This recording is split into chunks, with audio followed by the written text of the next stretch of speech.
Hi, my friends. Frank Bice here from the Cranwell Foundation. Years ago, I did some hospital ministry up in New Haven. It was through Yale New Haven Hospital.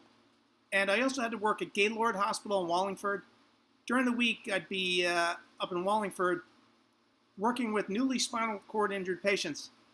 And I thought it was going to be a disaster because I didn't think these patients would want to be around someone who had been in a chair for a long time. But I had my dog Jug with me, and it went really well. There were never any problems. And on the weekends, I would have to do emergency room work at or ministry at Yale New Haven Hospital. And the whole program was part of CPE, Clinical Pastoral Exercise. And anyone going into the ministry has to fulfill at least a couple units of this.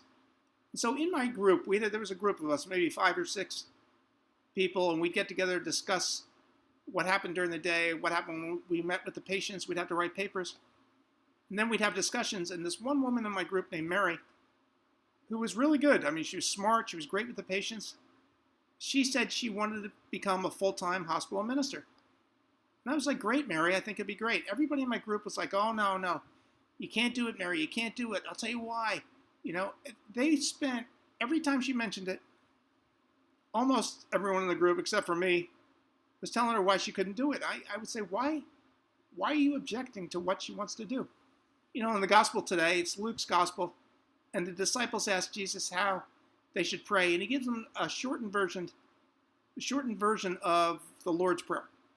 But then he tells a story about the importance of being persistent in our prayer, and if we keep on knocking on the door, sooner or later, through our persistence, God will give us exactly what we want. Now, I think in our own lives, some of us have a challenge of trying to figure out what it is that they want. And then once we figure that out, we got to go to God in prayer. And we have to protect our dream here.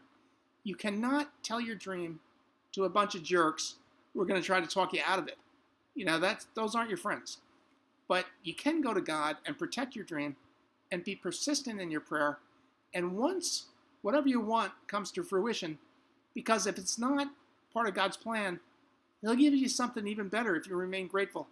But ultimately, when you get what you want through your persistence, God will remind you it's your faith that made it happen. You made it happen. And if you can pray for more faith, you'll definitely get what you want. Okay, God bless you.